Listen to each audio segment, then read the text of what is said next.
Wait, what's that? Wait, wait, what just happened?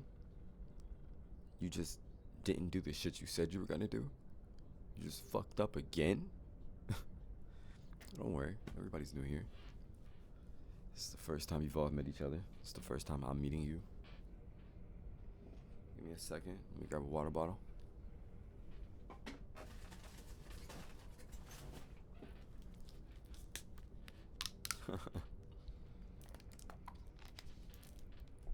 That was refreshing.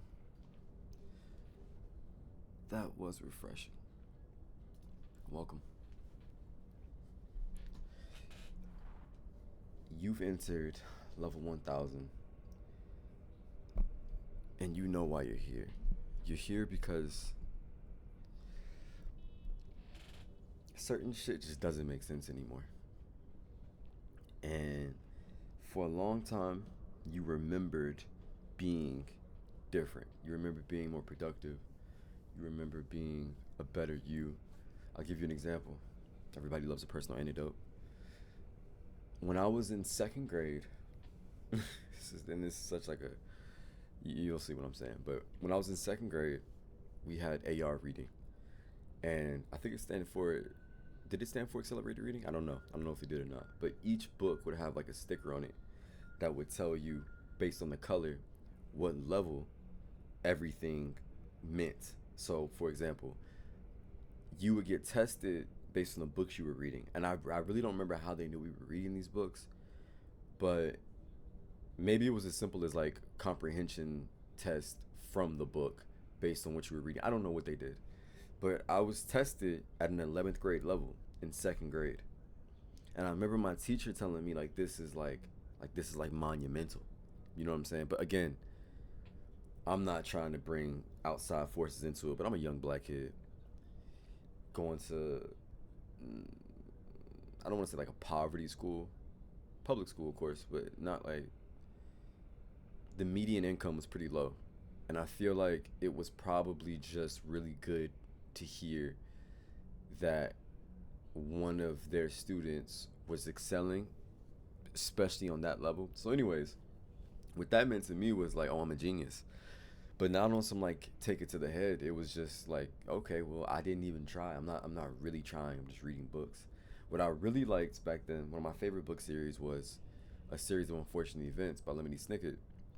And I think this is where like the crossroads of everything like retarded met in my life, which is like these three children, the Baudelaire children, like their story is just so mentally corrupt that like as a kid reading it, you can't really process what's happening.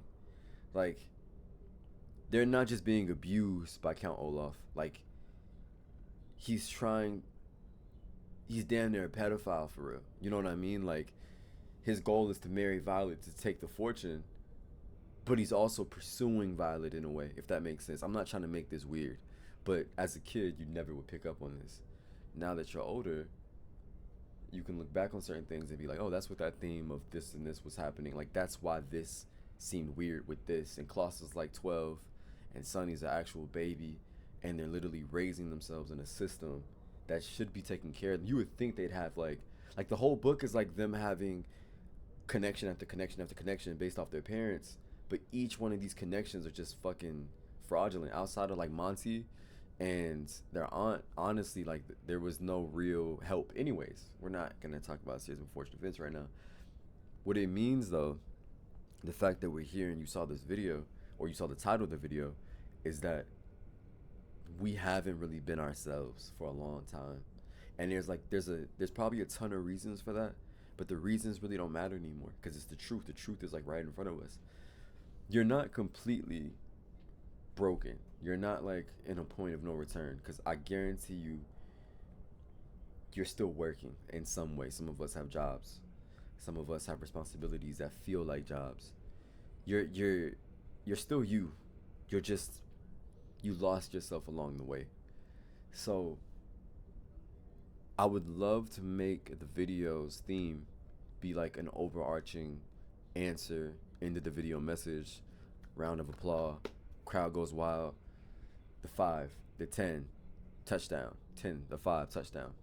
Anyways, I would love to do that with you guys, but I really feel like what's really not being stated and what's being misinterpreted is that you get to this point and you just collapse. Like you get to a point of like, I've failed so much or missed so many opportunities or regretted so many things in life that there is no point of return. And that's actually ridiculous. It's ridiculous. A lot of us feel like not only are we alone, but we're not capable of like making a comeback for ourselves. Like second grade me is looking at me right now and is like, bro, what the fuck are you on?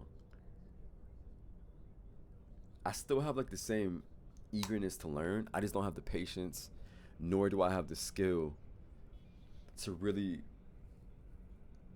divulge deeper into things that I could potentially be passionate about or potentially better myself through because it's not the easy road.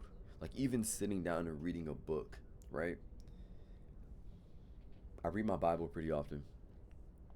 I That's a lie. There's no reason for me to lie on here. That was a lie. I was reading my Bible pretty often. Then over the last like 4 or 5 months, probably since the top of the year, I've kind of just felt good about the 3 months before then, the 4 months before then. So you know how you do something good and you live off that high for like a week, 2 weeks. You're like, yeah, I went to the gym for a week straight, and you tell yourself that for like the whole month. You're like, yeah, I'm gonna get back on it. But that was kind of like it's kind of like a pat on the back moment where you're like, damn, I kind of have things I want to do, progress with, like work towards, like figure out. And honestly, there really isn't anything to figure out. You're either gonna do something or you're not gonna do it. We've come to a point where we've been able to skate by not doing things. You and me. I don't know about everybody else. I don't know about people in the comments, but you and me, we've gotten to a point, and you know it, where you've half-assed almost everything in your life. And what that half-assing does is it basically takes you out of frame. It takes you into like third person mode of your own life because you're not in control anymore. What's in control is really like your flesh, like your desires. Think about how often you know something is the right way on some Mandalorian, this is the way type shit, but you just don't do it. Like you don't prioritize it.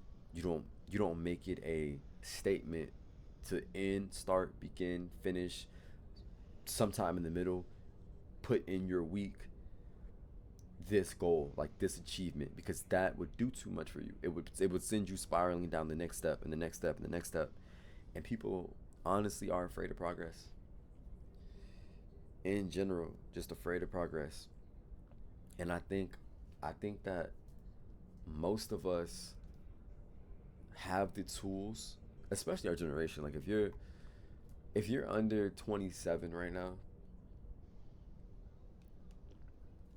if you're under 27, but really if you're under 21, you got it, man. You got it. Like the world is your oyster, literally. This is the best time for you to be lazy, to be a procrastinator, because there's so many tools to lead yourself out of it.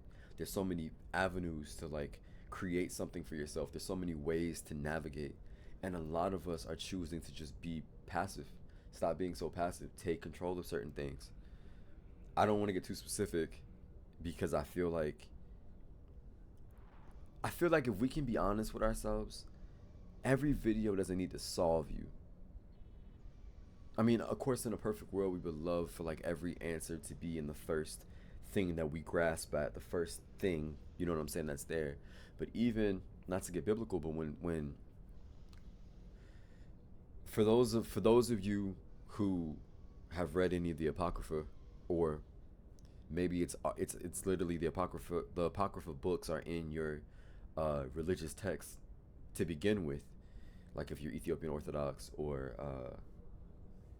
just Orthodox in general. I think most of the Orthodox churches have a lot of the Apocrypha in there. But when you read the story, like the life of Adam and Eve, there comes to a point where Adam's dying, and Eve and Seth go out to kind of get some. He asked them to get some healing oil. I think it's like healing oil, some type of oil from the tree of forbidden knowledge, and or the forbidden tree, I should say. I'm messing up everything. It's like 2 a.m. I'm sorry, y'all. But anyways, when he asked for that, he gets in connection with. Oh, there's the video. Hold on, my music. I gotta get the music back because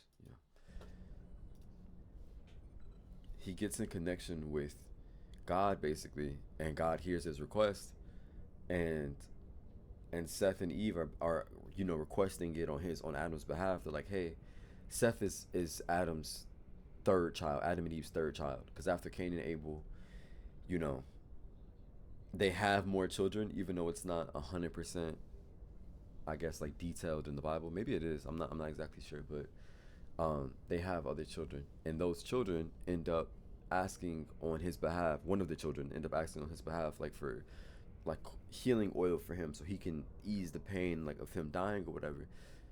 But that's not how it works anymore. Because remember, Adam has our experience. Adam is the first human to live that way in his entirety. He also has an experience that we don't have, which is he was in the Garden of Eden. So a lot of this is based on like what we feel like we want now. And when God didn't give him that oil, it wasn't that God didn't want to show him mercy. It was that some things have consequences. You know what I mean? And in life, you may not get the oil. I know it took me forever to say that right there. I know I probably made up a whole fucking story. But in reality, the truth is just that sometimes it doesn't always make sense. And if you allow yourself to just have that second grade memory, that fourth grade memory, that ninth grade memory, or that freshman year memory, then that's all it would be. It'll be a memory. That new person that you're forming, the new procrastination, the new, when I say new, I mean this wasn't always you. The more recent negative, volatile habits will become you. Your habits make you or they break you. And a lot of us, have literally rotted our own brains down to like the core. It's tough, man. I really feel for us. I feel for you. I wish I had answers for us. I think one of the things that's really working for me though is to take myself out the equation. It doesn't have to be about me. I have siblings. I want to have children very soon. And very soon within the next couple of years. And so for me, it's like, it's bigger than me. Like every loss matters, every win matters, every second counts. I'm not as naive as I was when I was 18 to think that 30 was 12 years away and 12 years away meant forever away. It doesn't. You being 19 does not mean you're forever away. It doesn't mean that. You being 20 doesn't mean that. You being 30 doesn't mean you're forever away from being 50. There's only so much time on this earth. And that's unpromised time. We're all talking about time we're not promised. Anytime we talk about the future, we're talking about time we are not guaranteed. You have no clue what's going to happen to you.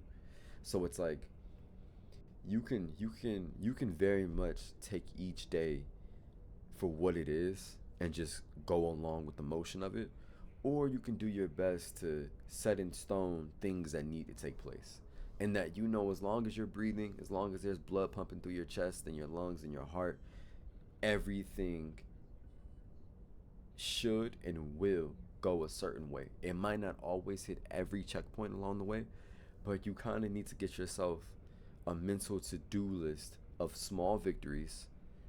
Think of it as like you're a young, aspiring soldier that wants to have his Napoleon journey. He wants to have his journey of small fry to big fish. And the only way you can do that is by proving to your superiors, proving to people in powerful positions that you're also worthy of some power. And you do that by winning battles. You have to keep winning. You have to keep winning. Caesar can't be Caesar if he doesn't win. He can't be Caesar if he doesn't beat Pompey. He can't be Caesar if he doesn't successfully, or as successfully as he could, invade Gaul. So it's like there's a lot of things that are happening to where you're writing your own storyline as a loser. And somebody needs to tell you this. You're a loser right now. Stop losing. Remember, it's all momentary. Everything right now is just about the moment. You could blow up tomorrow in whatever facet of success is meant for you. You could blow up tomorrow. But what's not going to happen is you're not going to do it by sitting on your ass. And so even when you do finally get to work, and let's say some of you will blow up in a month, some of you will blow up in 10 years, some of you will never blow up. What matters is about the effort. What matters is what you're putting in, what you're sowing. You get what you sow. That used to be literal for us because we used to have to grow our own crops. We used to have to tend to our own fields, to our own animals, to our family alone. And alone, maybe in a communal sense as well. I know that makes no sense, but in terms of maybe there wasn't a central hospital. Maybe there wasn't a place where you can drop your kids off and go to work, but the community invested in the community. Do you get what I'm saying? So you were operating alone, as in this is your family, this is your sect, this is your space, this is your farm, this is your homestead, but you do have a community that you feel into. And obviously in 2024, we're as disconnected as we've ever been. There doesn't need to be a community because you can make money all by yourself. And then you can invest that money all by yourself.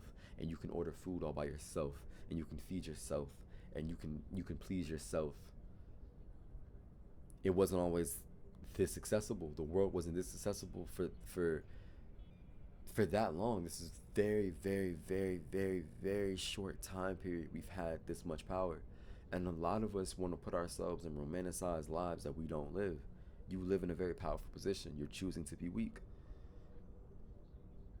With that being said, I'm already 16 minutes into this video. I don't know if I'll edit it. Sometimes I feel like editing videos is disingenuous, but that could just be because I'm procrastinating and because I'm lazy. Some of this probably will be looked at as filler, but I feel like seeing my natural thought process will help you align or maybe disalign with things that you don't agree with. But if I edit it and kind of give you cherry pick the best of my conversational pieces, yeah, it'll be more cohesive like as a video to watch as a viewer, but that's if you're just trying to entertain yourself. If you're trying to kind of lock in and snap out of things, I think it's better you get an unedited version of life and you get a more raw version of life. So yeah, I don't know. I guess I'll see you guys again. I guess. I'm pretty sure.